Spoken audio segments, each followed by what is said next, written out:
Okay, so I'm going to the next question here. Um, so what's next? I did a I did a why, how, and what. Mm. But what's next? Well, I'm going to keep growing as human. That's next on the agenda. Um, there is about 900 of us that are facing court charges, so that is happening. And we are continuing on with the fight against Line 3 through that. There's a bunch of people who are facing some really serious deterrence from trying to protect the earth. I mean, they've charged people with everything from like felony theft, like we stole the equipment that we were chained to, as if people are walking off with these like 100,000 pound machines, or the pipeline itself. There's folks who've been charged with felony assisted suicide. So saying that people crawling into these pipes that are literally trying to save life, and millions of people downstream who are trying to commit suicide. That's what we're being charged with by the state of Minnesota, all across the pipeline route. So there is a campaign that's been started called Drop Line 3 Charges. We're pushing on Allison and the governor to do something, since they did very, very little throughout the whole of the fight. I would say in particular, it was really a moment for me to see the use of pain compliance on unarmed people, which is essentially torture. I mean, you got police officers that are dislocating people's jaws and permanently injuring their faces, and telling them, if you let go, I'll stop hurting your friend. You know, people are screaming and stuff like that. They did that up in northern Minnesota, and the Attorney General and the governor said nothing. That was a really painful moment. So like those cases will continue to unfold. I hope that for the county that did that, which is Hubbard County, that there is a reckoning that occurs for that. It was kind of a moment to me in the environmental justice movement that happened, especially in Minnesota, especially in the place where George Floyd was murdered, and this big, finally this overboiling of racial justice happened. And then you got something like that happening up north. So those cases will continue. And I think, I mean, like the fight, as mentioning John Trudell, I mean, it's intergenerational, right? Like there is no one silver bullet. It's not like we stop the pipeline or we don't stop the pipeline and that's the end of the struggle, right? Like there's so many pipelines, there's so many mines, there's so many coal plants. The clean coal was in the New York Times crossword the other day. I was like, what the hell is going on? Yeah, it was in there as like, the clue was like, I think it was like less harmful fossil fuel or something, and I was like, the answer can't be clean coal. Are you serious? Is this really clean coal? What's clean coal? It really was, and that was like, oh, come on, you guys. Like, really? Trying to propaganda this too? Okay. Just give me my crossword. Can I have anything? This is why we can't have nice things. I mean, I think it's, a lot of the work I do besides being out in frontline situations is also the financial industry. They don't like to see us there either, right? It's like, you're talking about the push that's happening in the fossil fuel industry, just hating it. Well, they don't like to know that we're also on the other side of things, meeting with their bankers, right? And pushing their bankers, and then going to the institutions that actually control like banking regulations, especially overseas, because there's a lot more traction there than there is here, where it's just all out, like you said, I mean, it's all out oligarchy. But overseas, there's a lot more strict regulations on some of those institutions, and so they're pushing out these green policies, and they're pushing out promises. A lot of them are promises that are very, very toothless. The continuation of, loan agreements into 2040, into 2050, things like that. But saying, we're going to move towards green economy. We don't know, we're not actually going to specify how we're going to do it, but we're going to do it, right? But that is also because we're pushing them, right, as hard as we can. So that work continues. I mean, show up on front lines in front of a pipeline, show up on front lines in a shareholders meeting, and you see it starting to take hold.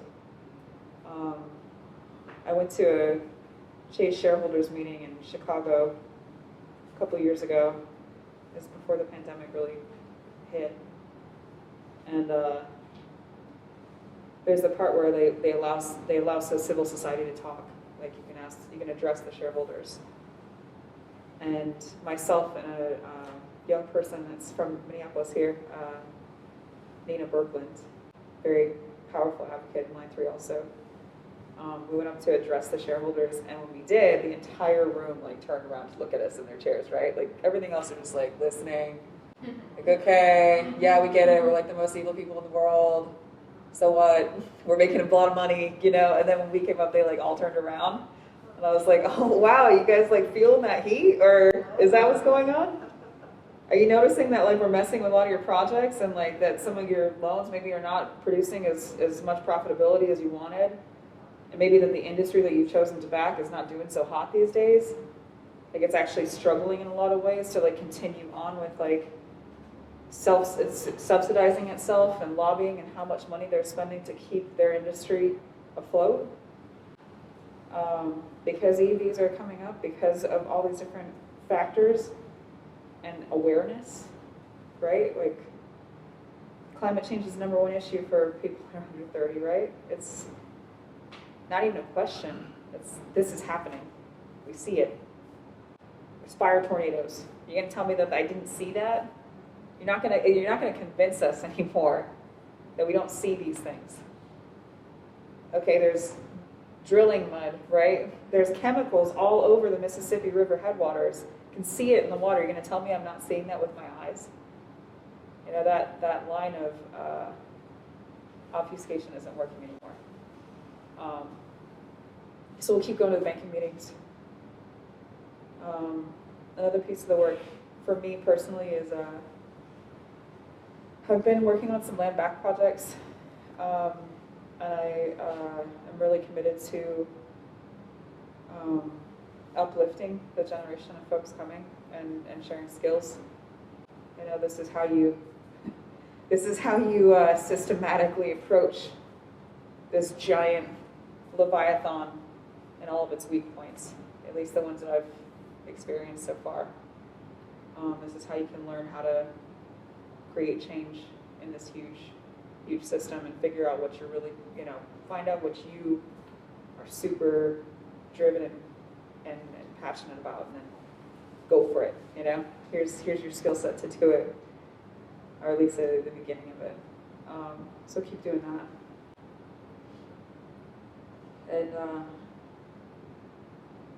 keep pushing for the cultural shift, which is at the heart of a lot of what I'm doing, and a lot of what our collective work is. Trying to remind people that I say this line, it's kind of become one of the lines that they use a lot, but I don't believe that we'll solar panel our way out of climate crisis. I think we have to also fundamentally shift the way we look at nature and the way that we interact with nature. It's both. It's not just the transition. We're not just going to solve it with you hear the guys the same guys that have been advocating for these style of economies are the same guys who are saying, well, we'll just replace it with nuclear and we'll just throw some solar panels and some wind turbines and it'll be great. And you're I don't think that that's gonna be enough.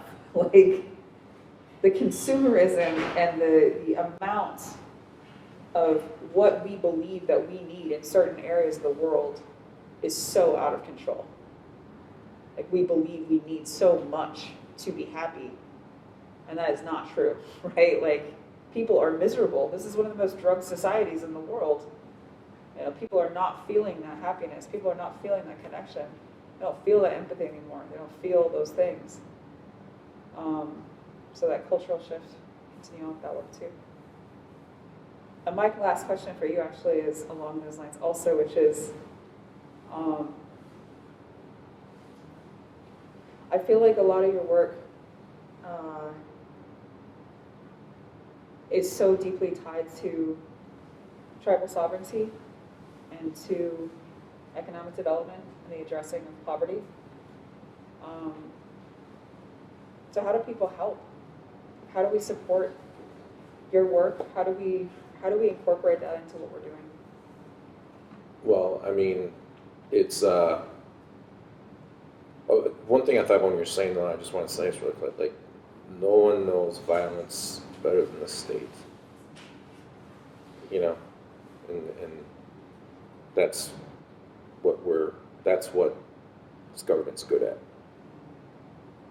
You know, and just, I just thought, you know, when you were talking. So having people help her. You know, one thing I'm very passionate about is this idea that I've been working on for some time now. It's called the Solar Cub program, and it's working with kids. And I believe it's the youth. I believe that the real changes, you know, is that we got to get to the youth, the younger generation, at a very early age, you know, and plant those seeds early. And this work has been simultaneously happening with the Science Museum in Minnesota. We've been putting this together, and there's a new immersion school that's going to be happening in Red Lake. And so that's the partnership that we'll have up there with our Lead for America fellow. And so I'm putting together all these different pieces for it. And basically, it's the solar bear family. So a bunch of polar bears with sunglasses. Hell yeah. And they come down from the North Pole, and they come into a village, something similar to Red Lake. And they meet the clan animals. You know, they meet the animals. And they say to the animals, hey, our home is melting. Can you guys help us? You know, and they say, we can, but we need to get the humans involved. And this is where the kids come in. You know, and they bring in a little Indian girl, and so they start talking to her. She only speaks Ojibwe though. So there has to be this translation between the little girl, the bears, and the clan animals help with this. So we're not only teaching language, but we're also teaching culture. And statistics show that when we teach language and culture, that Native kids have a higher graduation rate. What I want to instill in them, the importance of taking care of the environment. And I want them to get that right when they're in kindergarten. So the first part of this is the bears talk about regenerative agriculture and explain to why growing your own food is so important, so we get the kids involved with gardening right away. And I want them out there touching the garden and making that connection to the planet. And so, you know, that's what I'm very passionate about, is that making that happen, because, you know, they're the future. Here's the cool thing though, the bears not only can speak Ojibwe, they can speak Dakota, they can speak Hmong, they can speak, you know, Spanish, they can speak anything. And the bears, they just need to have this translated. And I got this idea from a friend of mine who went to Germany and came back with this booklet for kids. And it's this award-winning booklet over in Germany. And the kids have it. And I thought, oh wow, what if we did this with the polar bears? What if we did this with the solar bears? And the kids in Red Lake were coming to this job site while we were putting up the panels, and they were asking for solar bear. Where's solar bear? Where's solar bear? Hell yeah. And I started thinking to myself, hey man, these kids are really interested in Solar Bear. And then they walked into our tribal chairman's office, and they were giving him 20 questions, because he has open door policy, Daryl does. And Daryl said, oh, I wish Bob Lake was here to answer all these questions about Solar Bear. But I realized that the kids were really interested, and then Solar Bear was sparking their imagination of this big white polar bear with sunglasses.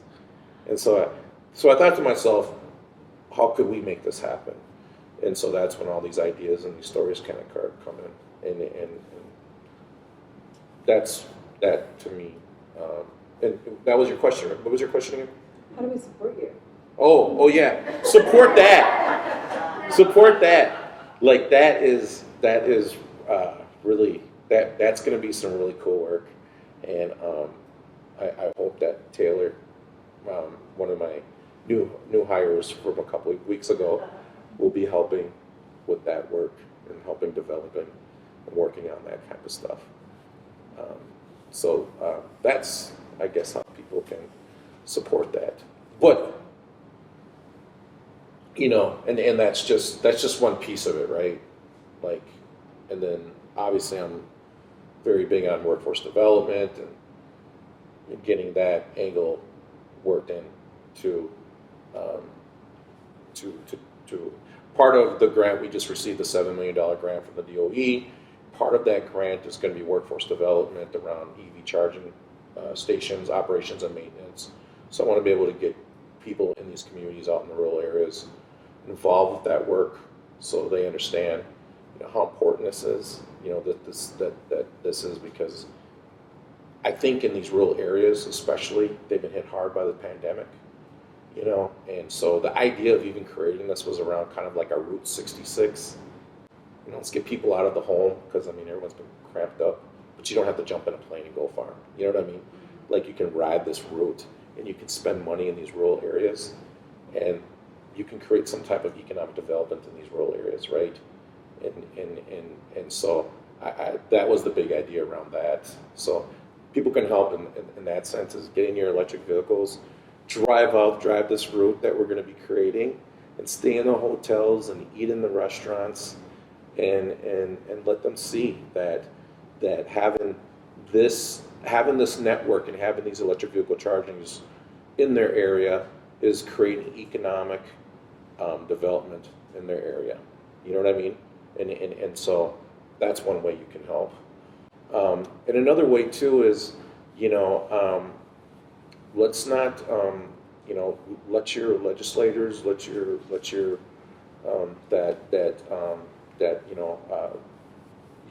we need renewables. We need solar. Yeah, we're not going to solar panel our way out of this. And I get that, but man, when you see the faces, right? Like, it was 7 a.m. and I remember at the government center in Red Lake, I had like 10 native dudes on the job site at 7 a.m. ready to go. And I'm thinking to myself, damn, like, I'm looking around at these guys and I'm just like, first of all, I didn't think this was possible, because I thought they were just gonna like trickle in. But like, they were really ready to go to work. And that just got me so pumped up, because I imagine I tapped into something. And I realized I tapped into purpose. People need purpose. They want something to do, and they want, they want to feel like they're a part of something bigger than themselves. And that was actually what we were doing. And I had a couple of the guys came up to me and say, this feels really good, because not only are we doing this for our community, for the government center, but we're doing this for the planet. And then I realized that's how people want to get involved. That's how people want to be a part of this work. And that to me was very exciting, So, that's another way, that people can get involved. And that was one way that I saw that this was working, And I thought to myself, man, if I can do it here, then we can do it all over the place. You know what I mean? And of course, I sounded like a crazy guy doing this stuff back in 2017, But, like, when the pandemic hit, and, tribal leaders started seeing the drop from the casino go down to nothing, because the most vulnerable of our society, who had the biggest amount of disposable income, were also the most accessible to this virus. We're not going to the casinos and sitting at the slot machines. They saw the fact that their casinos were starting to teeter on bankruptcy.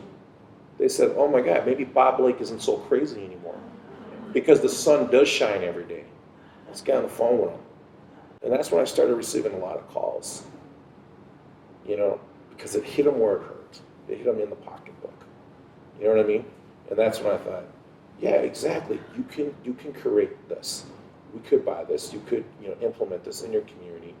And man, there isn't a story that doesn't come out now every week that I see some new tribe that is doing this.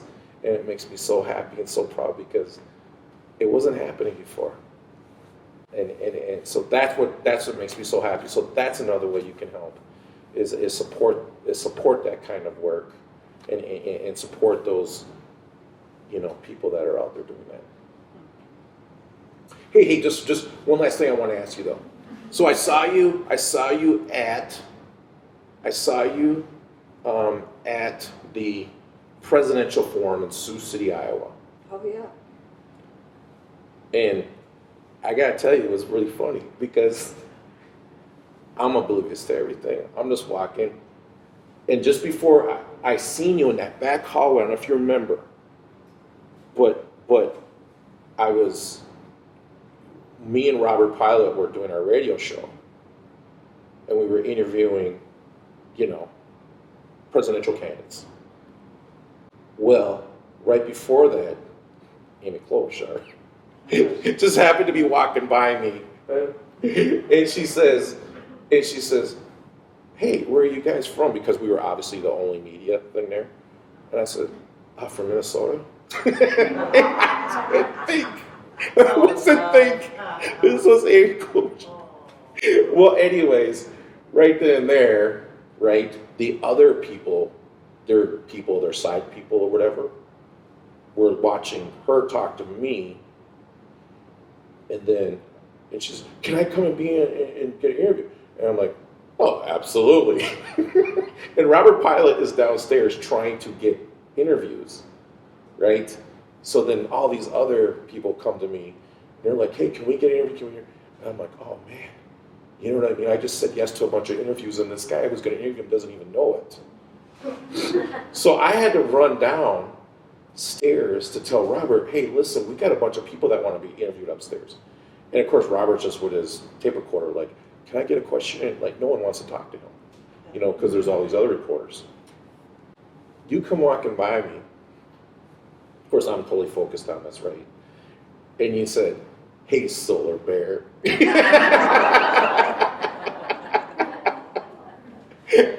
And it was the funniest thing, because I was totally like in a different zone. Yeah. But I just want to tell you that was the funniest thing ever. Because you were so funny. You were just like walking right past me, and I was going like this, and you're like, hi, Solar Bear. Being a wingnut is a very important, very beautiful thing to do in life. If people call you crazy, you're probably doing something right. Yeah. I'm glad that we shared that moment. Yeah, so thanks I wanted to tell you, you put a big smile on my face and took and so, anyways, long story short, I got down to Robert. Robert had to go up and interview Amy, and it was not a good thing after that, because all these other people came, but it all worked out. Us in the background making faces, no. Yeah, exactly. Okay. So can we give it up for Tara?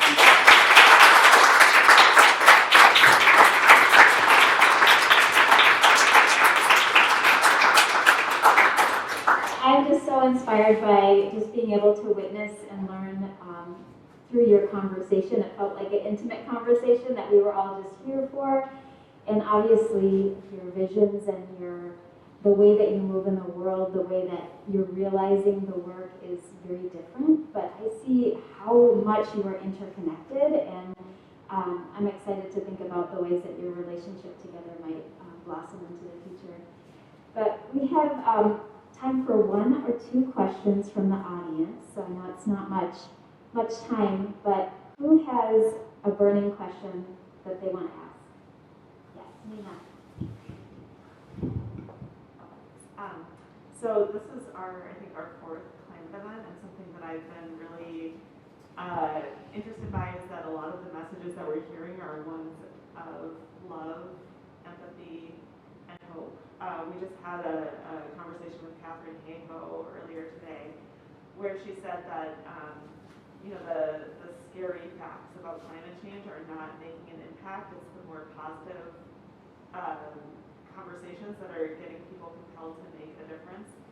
And I'm trying to grapple that with the fact that the biggest climate polluters are this group of 100 corporations that are producing the lion's share of the emissions. And I'm wondering, is that message of love, empathy, hope, positivity one that will resonate in your experience with the corporations that need to be doing the most of the work in order to make an impact?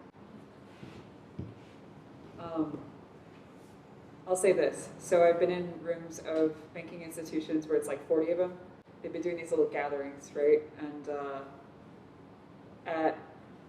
I'd say at least more than half, there's usually at least one person who will come up to me and they've got tears in their eyes and they're like, I have 2 small children. I'm trying to do everything I can, and they work for like Citibank or something. They're like the sustainability manager at Citibank, which means that they like are the person that's putting that dressing on greenwashing. And looking for, I think, not only empathy, they're looking for absolution. And it's like, I'm not the person to give that to you, right? Like, I'm not going to give that to you. I'm going to tell you that it's not enough because you're still approving massive loans to the industry. I think there's a way to meet people like that with empathy and to still try to reach their hearts. But I would say, at least in the work that I've done, it's approaching them with real truths and trying to see them as people, but also recognizing that they are so often so disconnected that what they are looking at you like you are literally like you're sitting in front of them, but you're a series of like risk assessment. You're a person that could cause reputational risk. They're trying to quantify you, right? Because that's how their brains have been trained to look at the world. They don't see the Ojibwe people suffering in northern Minnesota from Line 3. They see a potential cost to their client that might result in like, now it's Line 93, right? Like it hit the reputation of the project. So I'd say it's a little bit of both.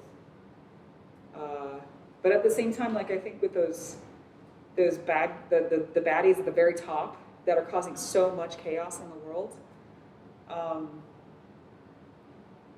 we target those guys because they are the actors, right? But I think there's also this cultural shift that is also, we're the ones that are demanding these things. We're the ones consuming, right? Like those companies don't create those products unless there's demand, right? And so I think it's both at the same time. It's not saying like, oh, well, if you fix your carbon footprint, you've solved climate change, right? And it's not like the companies have you believe, well, if you stop using plastic straws, this is really on you. I don't think it's that either, but it is both.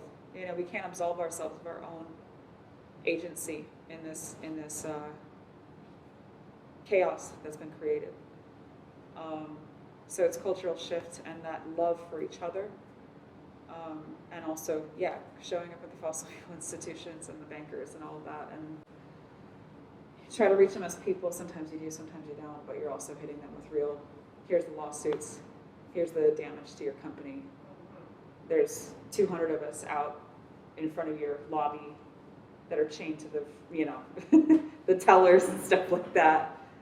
and lo and behold, you called and suddenly wanted a meeting. Imagine that. You know, you weren't answering my calls last week, Wells Fargo. What happened? Oh, was it that? Was it all those people? Okay. Yeah, so it's a little bit of both, I think. Yeah, I think about the $60 million that Red Lake turned down, by Enbridge, and think about how frontline communities are always the ones that, always take the brunt of this. You know what I mean? That's got to stop. That's what I remind them of. $60 million can go a long way in that community. Like I said, with a median income of $8,000 to $10,000, but morally they knew that they couldn't take that money. You know what I mean? Because they know that the planet doesn't have a price tag on it. You know what I mean? I remember because it was asked, Bob, can we still do the solar project without this money? I said, absolutely can. From a business perspective, that was a bad thing to say. But Solar Bear is going to go on. You know what I mean? Like, I ain't stopping. People ain't going to stop me. You know what I mean? Like, we're going to keep on building, keep on doing things. This is going to take us a lot longer. You know what I mean? But I was never so proud of, Chairman, Joe and those guys for, doing that. But I was honest and candid with my response to that. And, and I think about the call I was on today. I told Plug in America, they effed with the wrong bunch of Indians this time. Because, we've got law degrees, we've got graduate degrees. We own companies now. We run nonprofits. We run for public office. I did all of the above now. You're dealing with a different kind of Indian out here now. You know what I mean? And we're going to keep on fighting you. Because that's just what we do. You know what I mean? And then we're going to let history judge us. And so I'm not stopping. Can't stop her. Well, I wish we had more time because I'm sure there are a lot more questions and time that we could spend together. But I do want to ask this. I hope that most of us are asking the question, how can we get engaged and how can we support you? And Tara, I know you already asked Bob that question, but if we could end on that note where you could each just quickly say, how can we get behind what you're doing? Yeah, so the one piece I had mentioned is please visit dropline3charges.com to add your voice to the call on the governor and Attorney General Ellison to help us out and do the right thing, to not set precedent in the movement, because that's what they're trying to do with a lot of these charges. They're looking to set precedent so they can deter other fights. Some of my friends actually down at Bayou Bridge were telling us that it came to light that they actually tracked people from Bayou Bridge to Lane 3, and we knew that happened also in Dapple, like tracking. They're literally tracking us at this point as eco-terrorists, even though they're the ones destroying the earth. So please visit that, and yeah, if you want to support our work at Guinea Collective, please check us out. There's always ways to get involved and help out. We're going to be doing a lot of sustainable foods, mutual aid, and land back work, and trying to have the next generation of warriors come up, because they are so needed and their voices are so needed. I'm a very terrible nonprofit executive director because we haven't had one benefit so far. We haven't had one call yet. But Adam and Taylor, who Adam is my fellow from Lead for America and is working here in the Little Earth community, doing some great work around energy efficiency. And Taylor Miller is one of our new hires for Native Son, and is going to be working on a lot of things. But we're putting together our donation page, right? Oh, okay. So we have a donation page now on Native Son, and what happened was there were so many people that were given to Solar Bear, but I had all these donations, but I couldn't take them because we're a for-profit company. So I haven't called back any of those people and tell them, but you know, but I felt bad though because I was like, oh man, you know, solar bear's not that, you know, you have to go to native son. But anyways, we'll try and do something here when maybe this pandemic kind of lets up or something, you know, have like something. But you could go to nativesun.org. Yeah. Wait, I have an addendum. Can I have an addendum? I'm an addendum again. Also, please visit, check out the fights in Wet'suwet'en, check out Save Oak Flat, check out Mountain Valley Pipeline. Looks like there actually might be like making it through that one. Yeah, figure out what's going on. You know, like there are lots of different front lines across the world and across Turtle Island specifically. They need our support. They always do. So please get involved. It's important. Right. Well, tonight was filmed and it should be on our YouTube in a couple of days. So hopefully we can have those links to add with that so people can join you.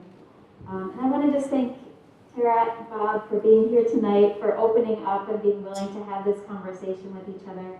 And I want to thank all of you for spending your evening with us, making it out, and have a safe journey home.